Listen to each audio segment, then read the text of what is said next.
یہ ہولینس یہ آپ کو پالیٹکس کی باتیں پوچھتے رہیں گے، لیکن اجازت ہو تو ریلیجن کی ایک بات پوچھ سکتے ہیں؟ فرمائیں سر، یہاں پہ ہم یو کے میں رہتے ہیں جی سر، مسلمان ہیں.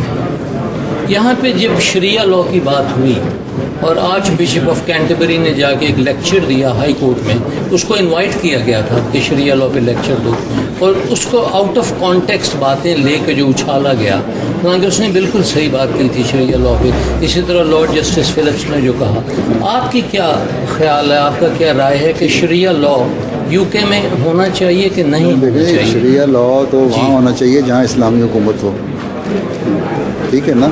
باقی وہاں کے لوکل لوگوں کے لیے، جیسے حضرت صلی اللہ علیہ وسلم کے زمانے میں ہوا تھا، مدینہ گئے تو یہودیوں کے ساتھ جو معاہدہ ہوا، اس میں یہودیوں کے فیصلے ان کے دورات کے مطابق کیے گئے، ٹھیک ہے.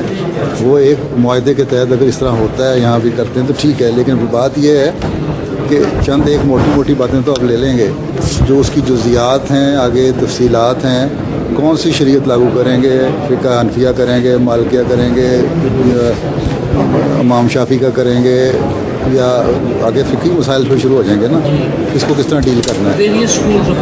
ہاں جتنے فرقے ہیں بنے ہوئے اسلام میں، تو وہ ایک مشکل پیدا ہو جائے گی آپ کے لیے. اس لیے یہاں جو ملک کا قانون ہے بولتے یہ حکومت اسلامی حکومت نہیں ہے. اس لیے جو یہ چند چیزیں اچھی لے کے اگر اپنے قانون میں اس کو جذب کرنا چاہتے ہیں تو کرنے میں کوئی حرج نہیں ہے. لیکن یہ کہنا کہ شریعت لا کا نام اس کو دیا جائے، یہ میرے نزدیک نہ مناسب ہے نہ ہو سکتا ہے. آج اس جو کہا یہ تھا کہ مسلمانوں کو یہ شریعت لا تو وہ حصہ نافذ کیا جائے، مثلا آئلی قوانین ہے یا وراثت کا قانون ہے جو مسلمان. ہاں یہ چند قوانین اس پہ شور یہ اٹھا تھا کہ کل کو پھر یہ شور اٹھے گا چور کی سزا ہاتھ کاٹو ہے تو کیا ہاتھ کاٹو گے؟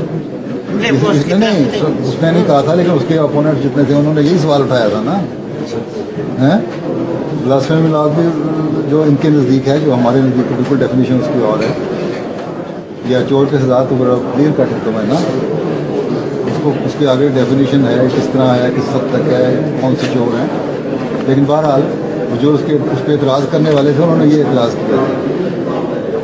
تو یہ جو ہے آئلی قوانین وغیرہ، اس کے مطابق اگر کچھ جذب کرنا چاہتے ہیں اپنے قانون میں تو کوئی حرج نہیں ہے، کیے جا سکتے ہیں.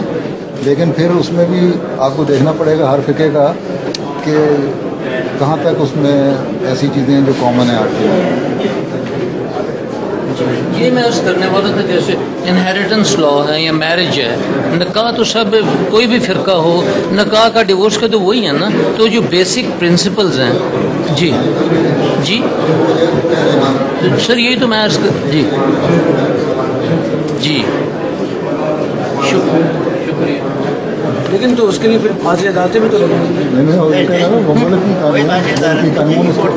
سوال یہ تو ملکی قانون کو کس حد تک اپنے قانون میں جذب کرتا ہے، ٹھیک ہے نا. وہ تو پارلیمنٹ نے پاس کرنا ہے نا، یہاں طرح نہیں نا کہ دبا کے جو مرضی کر لے. یہ کریں گے جو اپنے کانسٹیٹیوشن کے مطابق ان کا تو جس طرح بھی ہے، جس طرح جذب کرنا چاہتے ہیں اس کو کر سکتے ہیں اگر کرنا چاہیں تو اس پہ. لیکن کس حد تک اور کیا کچھ، یہ سوچنے والی باتیں ہیں. کہیں یہ نہ ہو آپس میں مسلمان یہاں بھی لڑنے شروع ہو جائیں، ہم تو یہ کہتے ہیں اس بارے میں، تم یہ کہتے ہو اس بارے میں. یہ جو فرقہ بن گیا ہے انہوں نے تو مشکل میں ڈالا ہوا ہے نا. لیکن اصولی طور پہ غیر مسلم کنٹری میں شرعی قوانین کا ہو نہیں سکتا، نہیں ہو سکتا، سوال سیدھی سی بات ہے. لیکن بعض قوانین اسلامی قانون کو وہ یہ سمجھتے ہوئے کہ ہاں ان کے ہم لاگو کر سکتے ہیں لوگوں کے لیے، تو کل کو پھر ہندوؤں کا بھی قانون ہوگا، وہ بھی کریں گے. بدھسٹ کے لیے کیا ہے، زرتشتیوں کے لیے کیا ہے، یہودیوں کے لیے کیا ہے، تو مختلف قانون پھر ایک اور پھر یہ ایک پنڈورا باکس اس طرح کھلے گا کہ ہر مذہب کے قانون جب آنے شروع ہوں گے پھر عیسائیت بات کرے گی. پھر وہ جو خدا پہ نہیں مانتے وہ کہیں گے اچھا پھر ہمارے لیے کیا قانون ہے، ہم یہ قانون لاتے ہیں. نہیں، ہم مسلمان ایک دن عید پہ تو متفق ہوتے نہیں جی. شرعی قوانین پہ کہاں سے اتفاق کر لیں گے.